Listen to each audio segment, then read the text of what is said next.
Hello everybody, today is July 4th and we are going crabbing on the Puget Sound. Summertime! So we are currently heading north from the Edmonds Marina to Marine Area 9 where our pots have been soaking for about 24 hours. So for people that have no idea what I'm talking about, the surrounding coastline and within the Puget Sound is broken up into 13 different marine areas.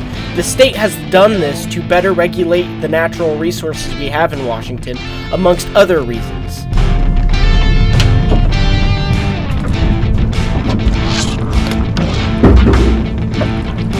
Number one. I was paying The dog.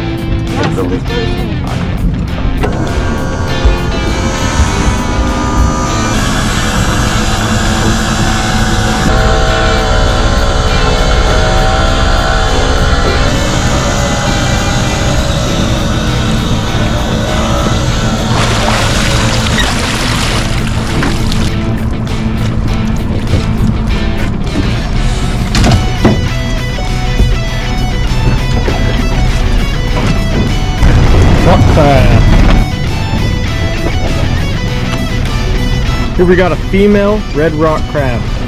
In the San Juan Islands, I'd be interested in keeping one of these, but not here right now.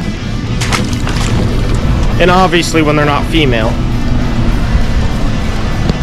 We got some frozen chum that we're rebaiting the pot with.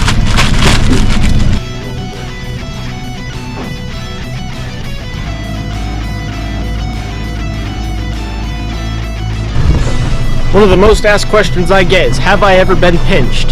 The answer is no, but my dad has on many occasions. Roll the clip. That could be about 6 inch. 6 1/4. Oh! Fuck! Oh! You alright? Huh? No. The snappy guys are. Oh! That's not true. A couple of times. Roll the clip.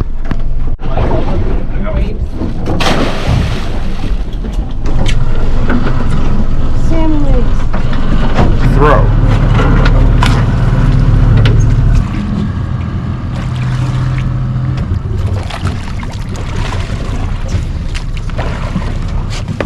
Crab pot.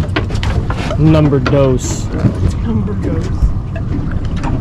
Kick that here on the side. Ready? My father is repositioning the boat so we don't rub the boat or we don't rub the rope underneath our bottom paint. Rub it off. Oh. Moose! Go on, get. Go on, get. A lot of rope.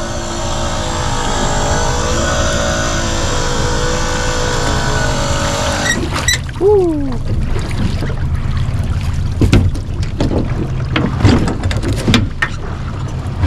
This is, ooh, he's a deep perp too.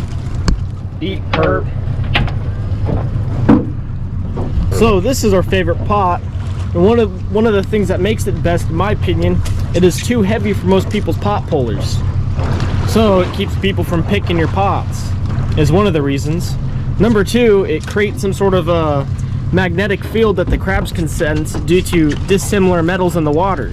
That's why if you look at this ball, there's a zinc on it, and this is a different metal, and I believe this underneath here that's wrapped in rubber is a different metal. Do I 100% know what I'm talking about? Absolutely not.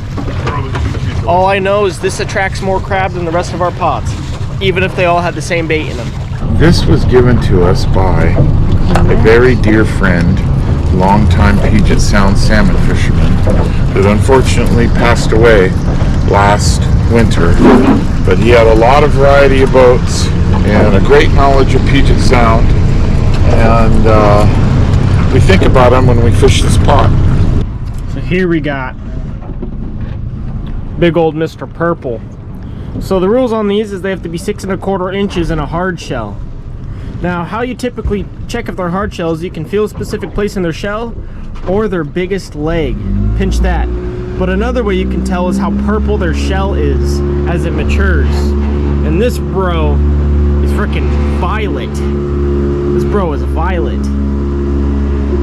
Which means he's gonna be super filled out like a 30-year-old man, and he's gonna taste delicious. like my dad, if he was a crab, my dad would be purple.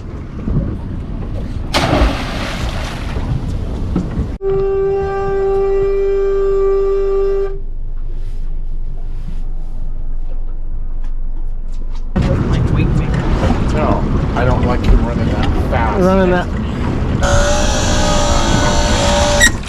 Oh yeah. What is that? There we go. Made up for it. No, there's a clam down in there. You gotta dig. There is a clam in there. You gotta dig, kind of. That's a good one. Look at that boy. Look at that. An aggressive. Oh, real good. Mr. Rock Crab in the corner. You don't get to stay. We don't take freeloaders.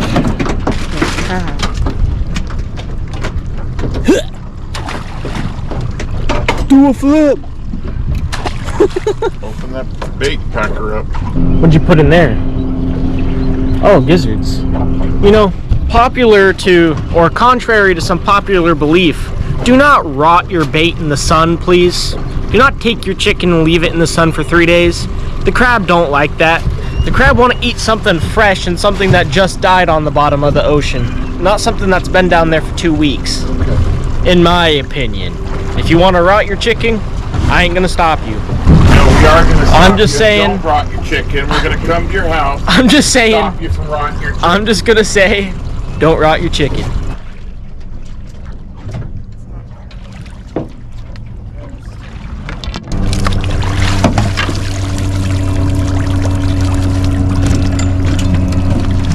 Well, I see close to 8. This guy's hard. He's got a barnacle on him. Yeah, this guy's. You're gonna want to measure him. You though. think you're hard? You're not hard. Oh, he's hard, but he's short. Just a little short. He's an 1/8 inch short. Get rid of the hitchhikers, Ooh. He ain't unless short. they grab onto the pot. Don't let go.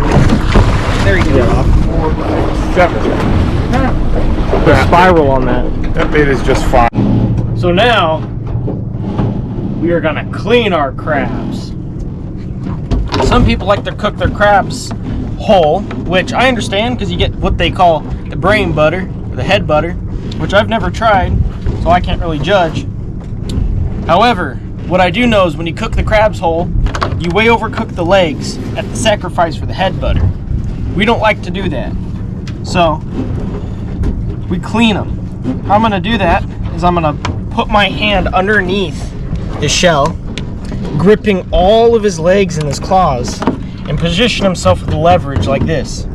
Now, he doesn't know the danger he's in right now, but I'm about to show you. I'm gonna use the leverage from his shell. I'm gonna rip his skull off. Or brain, not brain, but shell. Then I'm gonna flip him over. This is his willy. Bye-bye, Mr. Willy. Take that off.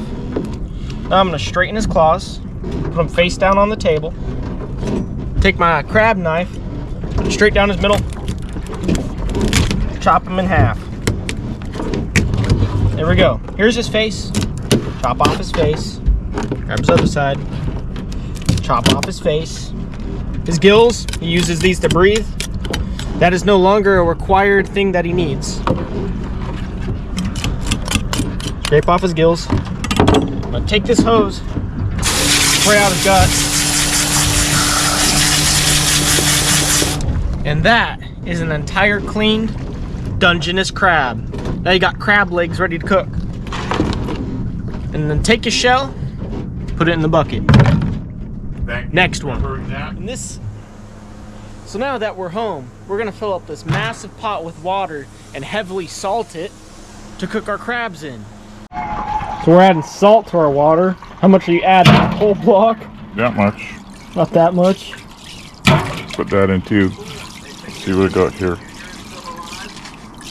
We're adding a whole bunch of salt. From that looks might be of that, a- that's probably like 2 cups. No, I think No? not 2 cups. 1 cup, but we're gonna have to melt it in there and then test it. So what we're doing is we're bringing this salt water to a rapid boil, and then we're gonna steam our crabs in it. I don't know what we're gonna do about our lid situation, even though we really need one, but we might use this barbecue lid over here. There we go, crab bowl, bag full of crab pads. So what we're doing now is we're gonna let the crab juices mix with the water until that foam that you guys see building up is completely covering the crabs. Now this cooking process is a little bit different because we don't have a lid. However, we usually let these things cook for 12 minutes, and that's what we're going to do in this circumstance as well. It's been 12 minutes. And we're going to leave them in the sink to cool. And here we go. We got Dungeness crab. Pull his leg off. Now, these come apart strangely a lot like an orange, in a bunch of little sections. You pull this leg off and you get a little hunk of body meat too. The body meat is actually, I think, my favorite part of the crab.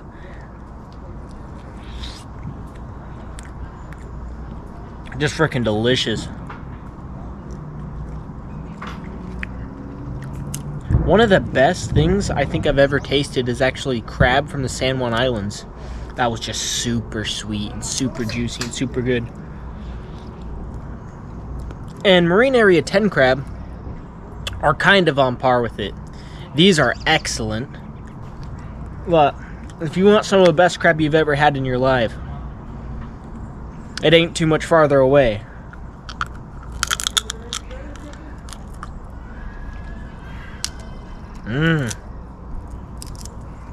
Well, everybody, I think that is it for this one.